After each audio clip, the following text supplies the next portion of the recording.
Boomerang সিনেমায় দেব রয়েছে। আমি বিশ্বাস করি না। Hello friends, welcome to my channel and welcome to new video. এখন আমি কথা বলবো বুমেরাং নিয়ে। হ্যাঁ, জিৎ এবং রুক্মিণী অভিনীত বুমেরাং সিনেমাটি ভারতে রিলিজ পেয়ে গিয়েছে এবং রিভিউ ফুল পজিটিভ। সবাই মুভিটি নিয়ে ভালো বলছে। মুভিটি তাকে দেব, আবি, পরমত এদের ক্যামিও রয়েছে। এই টিভির দেওয়া হয়েছে, সরাসরি নেই, বাট তাদের নাম উল্লেখ রয়েছে, তাদের মেনশন করা হয়েছে, দেখানো হয়েছে। সব রিভিউর এটাই বলছে। তাই মুভিটা যেহেতু বাংলাদেশ রিলিজ হয়নি, মুভিটা দেখার জন্য খুবই এক্সাইটেড। কবে রিলিজ হবে বা কবে ডিজিটাল প্ল্যাটফর্মে আসবে। আচ্ছা, মুভিটা নিয়ে আমি প্রথম থেকে কোনো কথা বলিনি, কারণ মুভিটা যদি বাংলাদেশ রিলিজ হবে না, তাই সেরকম করে কথা বলিনি। বাট এখন কিছু কথা বলি। মুভিটি যদি প্রথমেই গানের ব্যাপারে চলে আসি, 3টি গান রিলিজ হয়েছে, তিনটাই বাংলা হিন্দি, এরকম করে 6টি মোট রিলিজ পেয়েছে। তো প্রথম গানটি যদি কথা বলি, যেটা boom boom boomerang title track, সেই গানটি আমার হিন্দি ভার্সন থেকে বাংলা ভার্সনটাই ভালো লেগেছে। এবং যদি সেকেন্ড গানটার কথা বলি, সেটা একটু স্যাড সং ছিল, সেটা বাংলা ভার্সনটা আমার কাছে ভালো লেগেছে, বাট হিন্দি ভার্সনটা ভালো লেগেছিল। এবং থার্ড সং বন বন, সেটা বাংলা ভার্সন ভালো লেগেছে। কাল রাতে হিন্দি ভার্সনটা রিলিজ পেয়েছিল, বাট সেটা আমার কাছে অতটা আবার ভালো লাগেনি। তো বাংলা, হিন্দি, বাংলা।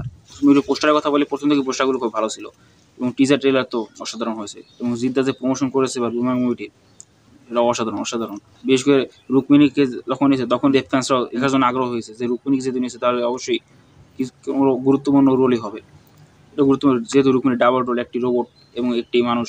মুভিটি ট্রেলার সবাই দেখেছেন, খুবই কমেডি, ফুল কমেডি, মানে স্টার কাস্ট থেকে শুরু করে ফুল কমেডি রয়েছে মুভিতে। আমার তো ট্রেলার দেখে খুব হাসি পেয়েছিল।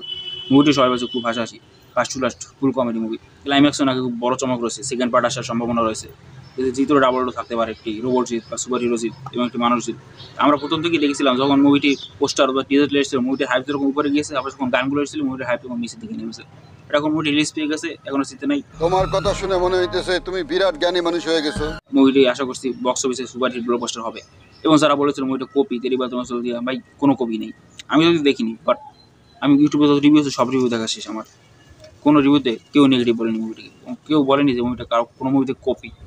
কারণ বলছে তেরি বা তুমি এটা এসে উজা দিয়ে মুভি থেকে এই মুভিটা ফার বেটার, 100 গুণ বেটার মুভিটা। সেটা তো খাজা মুভি ছিল, বাট রোবট কনসেপ্ট ছিল দেখে ওটা অনেক দেখে নিয়েছে, 100 কোটি কামিয়ে নিয়েছে। এটা যদি বাংলায় একবার ক্লিক করে যায়, অযোগ্য মুভি পারবে না এই মুভিটার সাথে। এই মুভিটা অযোগ্য থেকে হার মানিয়ে দেবে। অযোগ্য যেহেতু প্রশংসিত ঋতুপর্ণা 50তম ছবি, তাদের সেরা জুটি, হিট জুটি। অযোগ্য মুভিটা নিয়ে আমি আসছি একটু পরে।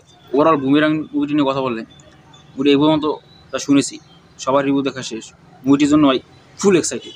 চেঙ্গিসের বলছে জিদের কোনো সিনেমার জন্য আমি এক্সাইটেড হয়েছে, সেটা হচ্ছে বুমেরাং। এবং এটা জিদ্দা কমেডিতে কাম ব্যাক করেছে, অনেক বছর সে কমেডি মুভি করেনি। এখন আসি অযোগ্য মুভিটা নিয়ে। অযোগ্য মুভিটারও রেসপন্স খুবই পজিটিভ। অযোগ্য মুভিটা আমার একটি গানে খুব ভালো লেগেছে, সেটা অযোগ্য আমি গানটা আমার তো ভাই দিনে তো 10 বার শুনতে হয়। গানটি খুব ভালো লেগেছে, লিরিক্স থেকে শুরু করে সব কিছু। রূপম ইসলামের একটা ভার্সন করেছে এবং অনুপম রায়, সেটা তো অরিজিনাল। অনুপম রায়টা খুব ভালো লেগেছে। মুভিটি দেখার জন্য আগ্রহ, যেহেতু প্রাক্তন দৃষ্টিকোণ মুভি আমার ভালো লেগেছে এবং এই মুভিটার জন্য এখন এক্সাইটেড। কবে দেখতে পাবো জানি না, রিভিউ তো খুবই পজিটিভ আসছে। এবং যে থ্রিলার জনরার কাজ, আশা করি ডিসঅ্যাপয়েন্ট হবো না। অসংখ্য ছবি আমার ভালো লাগে না, মানে আমি ওরকম মুভি অতটা পছন্দ করি না যেরকম সে মুভি বানায়। বেশি আলবাল বকলে না কানের গোড়া একটা থাবড়া মারবো। তবু কিছু মুভি ভালো লাগে। অসংখ্যগুলি শিকারপুর ওয়েব সিরিজ দেখেছিলাম, সেটা বেশ ভালো লেগেছিল। অঙ্কুশ ছিল সেই মুভিতে, অঙ্কুশের জন্যই দেখেছিলাম, সেটা খুব ভালো লেগেছিল। শিকারপুর পার্ট 2 এখন পর্যন্ত অ্যানাউন্স করেনি, বাট সেটা জন্য এক্সাইটেড হয়ে বসে আছি। অত ট্রেলার রিলিজ পেয়েছে, 2 দিন হয়ে গেল। অত ট্রেলার কারা দেখেছেন কমেন্টে জানান, যারা দেখেনি তারা দেখতে পারেন।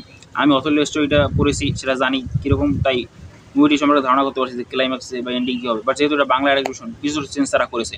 ট্রেলারের কথা বললে অসাধারণ হয়েছে। বিশেষ করে অনির্বাণের পারফরমেন্স তো ভাই পুরো টপ নয়। সে যেরকম এক্সপ্রেশনগুলো দিচ্ছে, অনির্বাণ পরমত, এদের 3 টাকার পর থেকে তাদের মুভি আমার দেখতে মন চায় না, তাদের চেহারাই দেখতে মন চায় না, তারা যেসব করেছে এই মুভিতে। তবু তারা অভিনেতা খুব ভালো, তাই আবার তাদের কাজ দেখি। দেখানো হয়তো ডিসঅ্যাপয়েন্ট করবে না, অনির্বাণ খুব ভালো পারফরমেন্স দেবে।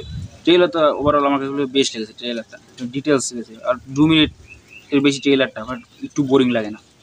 প্রথম থেকে শেষ পর্যন্ত একটা টান করে ট্রেলারটা লাগে। এই মুভিটি মুক্তি হয়েছে 13 তারিখ। মুভিটির জন্য খুবই এক্সাইটেড। গোলাম মামুন ওয়েব সিরিজটি রিলিজ পাবে এই 13 তারিখ। যেটা ছিল বুকের মধ্যে আগুন, এই ওয়েব সিরিজটি স্পিন অফ। বুকের মধ্যে আগুন আশা করি সবাই দেখেছেন। সেখানে অপূর্ব চরিত্রটা যে রুথলেস ছিল, এখানে সে ওরকম অন্যভাবে দেখছি, কারণ সে এখানে সাসপেক্ট। সে পুলিশের কাছ থেকে পালিয়ে বেড়াচ্ছে এবং সে খোঁজার চেষ্টা করছে আসল খুনিকে। ট্রেলারটা আশা করি সবাই দেখেছেন। সাবিলানুর রয়েছে, এটা তো আমি দেখবো, কারণ এটা যেহেতু ডিজিটাল প্ল্যাটফর্মে মুক্তি পাবে, এটা দেখতে পারবো। এটা রিভিউ আসবে, কবে আসবে জানি না, এত দেরি হবে আসতে, বাট এটার জন্য আমি এক্সাইটেড। আরে কেনা কে চাতে হো? আপনারা জানেন আমার রিভিউ করতে লেট হয়, কারণ নতুন ভিডিও মানুষ এডিট করতে অনেক টাইম লাগে। 2 মিনিটের ভিডিও এডিট করতে 2 ঘন্টা লাগে যায়। তাতে আমার বাল ছেঁড়া গেল। সিএমএস জঙ্গলি মুভিটি নাকি পোস্টপন হয়ে গেছে। হ্যাঁ, তুফানকে ভয় পেয়ে গেছে সিএমএস জঙ্গলি। ক্লাস আসতে চেয়েছিল, বাট এখন তুফানের রেসপন্স দেখে তারা পিছিয়ে চলে গেছে, তারা পালিয়ে গেছে। কবে আসবে জঙ্গলি তার ঠিক নেই। তুফান এবার কোরবানির ঈদে যে কালেকশন করবে সেটা হয়তো এখনো কল্পনা করতে পারছি। Sky is the limit. তাকে কম্পিটিশনের মতো আর কোনো মুভি নেই এবার। অন্য কোনো মুভি আসলেও পারতো না, আর এখন তো কিছু না, কোনো বড় মুভি কোরবানি ঈদে আর আসবে তুফানের সাথে। তুফান কোরবানিতে কাঁপাবে এবার বাংলাদেশকে, এবং ভারতকেও 28 তারিখের পর থেকে কাঁপাবে। কারণ আমি এখনই বলতে চাচ্ছি তুফান মুভিটা খারাপ হবে না অন্তত। আর যাই হোক, তুফান মুভিটা কেউ ডিসঅ্যাপয়েন্ট করবে না। এটা মুভি না দেখে আমি বলছি, এবং মুভিটা রিলিজ হওয়ার পর এটা সবাই মিলিয়ে নেবে। তোমার এই ছিল আজকে ভিডিওটি কেমন লাগছে জানান। আর অবশ্যই লাইক করুন, শেয়ার করুন কাছের মানুষদের কাছে যারা মুভি দেখতে পছন্দ করে। কি ক্লিয়ার না ভেজাল আছে? Thank you for watching, good by.